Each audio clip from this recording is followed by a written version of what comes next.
안녕하세요. 오늘은 개혁신당 이준석 당대표의 부정선거 발언에 대해 알아보겠습니다.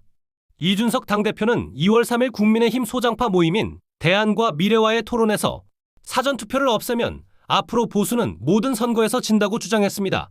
근거로는 보수의 지지층이 20대, 30대로 넘어가고 있는데 젊은 층이 사전투표를 많이 이용하기 때문에 사전투표가 보수에게 유리하다라는 게 그 이유였습니다.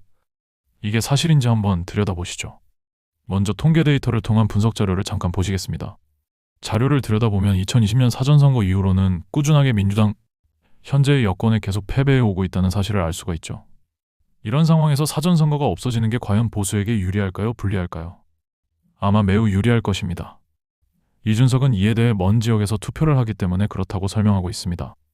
이것도 사실인지 살펴보시겠습니다. 사전선거는 관내선거와 관외선거로 요약할 수 있습니다. 관내선거는 같은 관할 지역에서의 투표이며 관외는 그 밖의 지역에서의 투표로 간단하게 정리할 수 있습니다.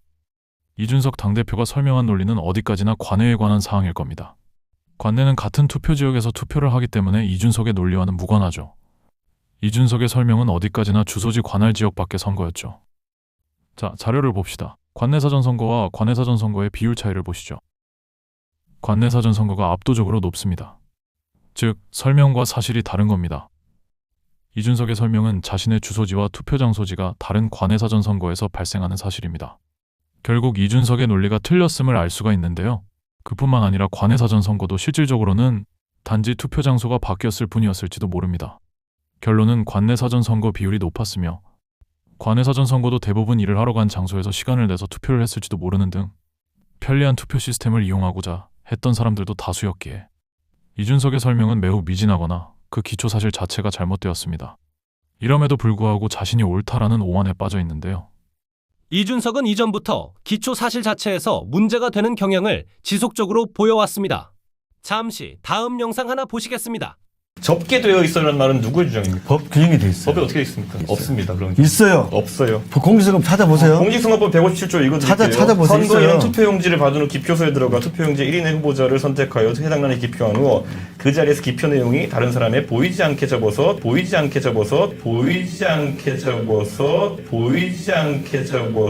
투표한 다음에 접어서 되잖아. 한 번 접어서 이렇게 한다는 그러니까 얘기가 없어요. 접어 최고위원. 네. 자, 금방 본인 읽었어요. 예. 무효표 판별 규정이 어떻게 돼 있냐면 그래서 본인이 법 규정을 읽었는데 거기서 접어서라고 되어 있는데 예. 그거 없다고 그러고 있잖아요. 이런 걸 이제 막 해당 영상에서 이준석은 투표용지를 접어야 되는 이유를 모릅니다. 자신이 했던 말도 실질적으로 부정하는 부분도 있으나 정말 주목해야 되는 부분 보시죠. 접게 되어 있어라는 말은 누구의 주장입니까? 법 규정이 돼 있어요. 법에 어떻게 있습니까? 없습니다. 그런 게. 있어요. 없어요. 왜 접어야 하는지 자체를 모릅니다. 우리는 선거의 사원칙이라는 것을 배웁니다. 나중에 기회가 되면 보다 자세히 이야기하겠으나 우선 사원칙의 비밀투표에 대해 생각해 봅시다. 비밀투표는 타인에게 자신의 투표 행위를 보여주면 안 됩니다. 바로 이 비밀투표 때문에 선거법상 투표용지를 접고 투표해야만 하는 것입니다. 선거 사무원으로 일을 해보셨거나 선거장에서 간혹가다 보이는 모습이 투표용지를 접지 않고 나오는 사람들에게 투표용지를 접고 투표하라고 하는 이유가 바로 그 때문입니다. 한 나라의 국회의원이고 야당의 대표라는 사람이 이러한 기초사실 자체를 모르고 있죠. 이러한 사람이 부정선거를 부정하고 있는 게 과연 얼마나 신빙성이 있을까요? 그리고 대안과 미래와의 토론에서 이러한 얘기를 합니다. 잠깐 영상 보시죠. 오히려 그 사람들의 담론을 키워주는 굉장히 비겁한 얘기들이 많이 나오죠. 아니 부정선거는 아닌데 부실선거는 맞습니다. 그러니까 우리 국민의힘에서는 부실선거를 없애기 위해서 선관위를 감시하겠습니다. 이게 무슨 말도 안 되는 소리입니까 보면은. 예. 팩트를 갖고 싸워야 되는 것이고 우리가 하다못해 인형 눈 붙이는 알바를 100만 개를 붙여도 1000개는 불량품이 날 것인데 그런 걸 확률론으로 접근해가지고 그래 투표 사무 관리를 하다 보면은 뭐 전국적으로 몇 표 정도는 문제일 수 있지만 이걸 어떻게 부정이나 부실로 단정합니까? 부정은커녕 부실 선거도 아니다.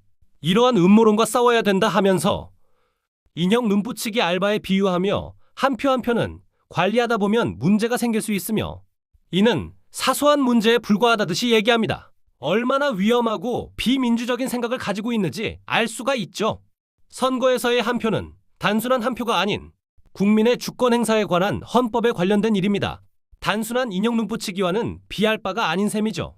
이러한 의식에서 본다면 이준석의 선거에 관한 태도와 생각은 얼마나 안일하고 위험한지 증명이 되는 셈입니다.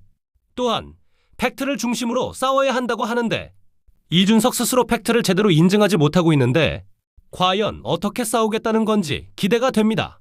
부정선거를 부인하는 것 자체 이외에도 이들의 의견을 무시하고 외면만 하는 것부터가 이미 이 사람은 자유주의자로 볼 수 없습니다. 헌법상 표현의 자유가 있고 시위 집회의 자유가 있는 것은 그 사람의 생각을 제한하기 위해서 있는 것이 아닙니다. 그 반대에 있죠. 따라서 본래 음모론이라고 하는 것은 국가를 보다 건전하게 만들기도 합니다. 그 판단을 일부 정치인, 법률, 언론인들이 하는 것이 아니라 사람들에게 맡기는 것이 진정한 자유주의자라고 할 수 있겠죠. 하지만 부정선거에 대해서 일말의 여지도 없다는 사람들을 보면 절대 그렇게 보이지 않을 겁니다. 우리가 자유를 회복하지 않는다면 이런 사람들에 의해서 고립되어 갈 것입니다.